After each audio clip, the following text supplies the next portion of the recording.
I don't really feel anything anymore. That's the scariest part. Not anger, not sadness, just this heavy numbness that sits in my chest. I've been carrying this for a while, and I finally need to let it out, even if my voice shakes while I do. I was a stay-at-home mom. At least, I was for a while. I gave birth to my son in May. He's beautiful, perfect. And before him, I was already raising my partner's daughter from a previous relationship. She calls me mommy. She always has. I treated her like she was mine because, in my heart, she was. I was so proud of the family we were building. I wanted it more than anything. I didn't grow up with much stability, so this felt like my chance to finally have something solid. I worked most of my life, even through my entire pregnancy, so staying home was new to me. At first, it felt overwhelming. The house never stayed clean. The baby cried constantly. I barely slept, but eventually, I found a rhythm. My partner worked overnight shifts, so our lives revolved around his schedule. He paid most of the bills. I handled everything else. The kids, the cooking, the cleaning, dinner every night, lunches packed for work. Even waking him up, that part was the worst. Waking him up felt like trying to wake an angry child. Alarm after alarm, yelling, complaining, slamming things. I'd be in the kitchen cooking, getting the kids ready for bed, and also trying to make sure he didn't oversleep.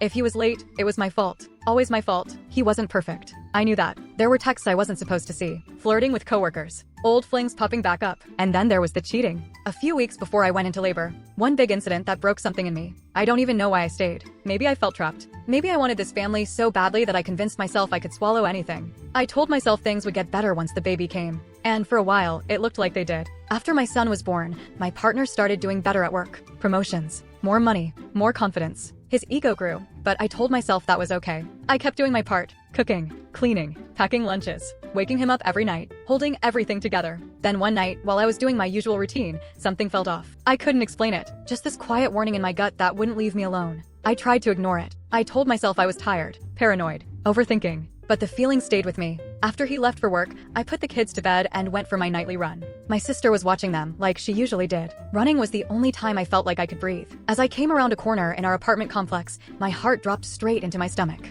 His car was parked there, not where it should have been, not near the exit, just sitting there, like he never left. I checked my phone. His location was turned off. That feature was his idea. He said it was to prove his loyalty. I stood there staring at his car, my chest tight, my legs shaky, knowing deep down that something was very wrong. I didn't confront him that night. I went home, showered, and crawled into bed like nothing had happened. My body was exhausted, but my mind wouldn't shut up. I kept replaying the image of his car in my head. I kept telling myself there had to be an explanation. Maybe he forgot something. Maybe work was canceled. Maybe I was wrong. I needed to believe that because the alternative felt unbearable. The next day, he came home earlier than usual. He walked in smiling, carrying little gifts like he always did when he felt guilty about something. Snacks, a drink for me, things he knew I liked. I tried to smile back, but my face felt stiff. I could barely look at him. My heart was pounding so loud I thought he might hear it. He talked like everything was normal. Said work was easy. Said the night went by fast. I nodded and listened, feeling like I was watching a stranger talk. When he went to shower, my hands started shaking before I even moved. I didn't plan it. My body just acted on its own.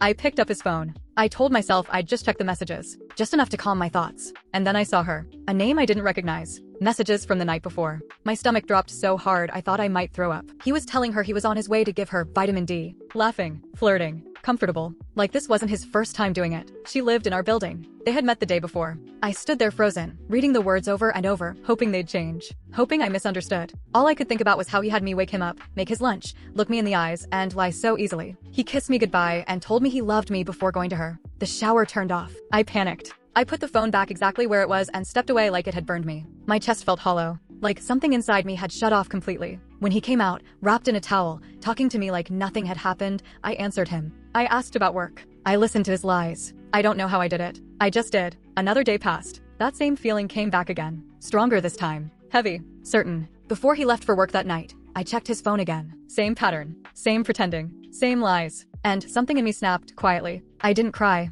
I didn't yell. I didn't confront him. I made his lunch. I made it carefully, slowly. I seasoned everything with so much salt it burned my fingers. I filled his expensive flask with dirty dishwater. I made his favorite sandwiches with spit and old grease scraped from the pan. My face stayed calm the entire time. I kissed him goodbye. I told him I loved him with a smile that felt wrong on my face. He left. Later that night, I went on my run again. And there it was, his car, parked in the same spot. Like a joke. Like proof I couldn't ignore anymore. My vision went blurry. My hands went numb. I don't remember walking back upstairs, but I did. I grabbed everything. Condiments, trash, bags he'd ignored for days, dirty diapers, old food, anything I could carry. I went back down and covered his car in it. I didn't think. I didn't feel. I just moved. My body shaking. My heart racing. I stood there staring at the mess, breathing hard, knowing I had crossed a line. And somehow, even then, I still felt empty. I don't even remember how long I stood there afterward, just staring at what I'd done, listening to my own breathing, feeling like I was watching someone else's life unravel. Part of me felt sick. Another part felt calm in a way I hadn't felt in months. That scared me more than anything. I went back upstairs and washed my hands over and over. The smell wouldn't come off. No matter how much soap I used, it felt like it was stuck to me. I crawled into bed and stared at the wall until the sun started coming up. I didn't sleep. Every time I closed my eyes, I saw his messages. I saw his car. I saw myself smiling at him while knowing exactly where he was going. When he came home later that morning, I stayed quiet. I heard him outside first. The pause, the confusion, then the anger. He came inside furious, demanding to know what happened to his car. I looked at him and felt nothing. No fear, no guilt. I told him I had no idea what he was talking about. My voice didn't even shake. He went on, pacing, blaming people, the world, anyone but himself. I watched him like I didn't know him anymore, like he was just noise filling the room. I realized something then. He had no idea how close I was to breaking, how much I had already lost. That day, I took care of the kids like normal, fed them, changed diapers, cleaned up messes. Life didn't stop just because my heart had, and that felt cruel. That I could be falling apart inside while still doing everything I was expected to do. At night, when the apartment got quiet, the numbness deepened. I stopped crying altogether.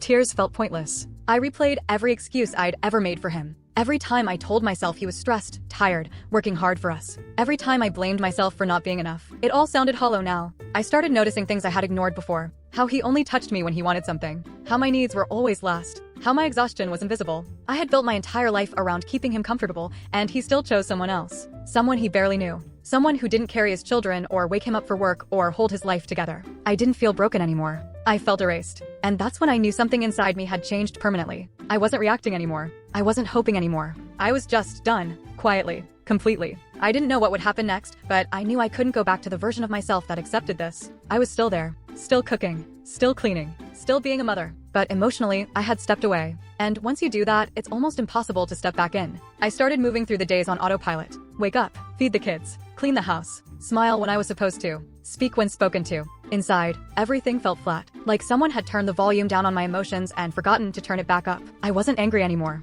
I wasn't sad. I was just empty. He acted like nothing had happened. Like the mess on his car was some random act of bad luck. He never questioned me directly. Maybe he didn't want answers. Maybe deep down, he already knew. He went back to his routine. Work. Sleep. His phone always close. Always face down. I stopped checking. I stopped caring enough to look. At night, when he slept next to me, I felt miles away from him. His body felt unfamiliar. Heavy, like something I was stuck beside, not connected to. Sometimes he'd reach for me in his sleep, and my body would tense without thinking. I hated that reaction, but I couldn't control it. My body remembered what my mind was trying to ignore. I looked at my son and felt a sharp ache of guilt. I looked at my daughter and wondered what she would remember about me. Would she remember a mother who stayed and slowly disappeared? Or one who eventually chose herself, even if it broke everything open? I didn't have answers. I just knew I couldn't keep living like this. One afternoon, standing alone in the kitchen, I realized I hadn't laughed in months. Not really. Not the kind that comes from your chest. I hadn't felt seen. I hadn't felt loved. I had felt useful, convenient, replaceable. And that realization settled deep inside me.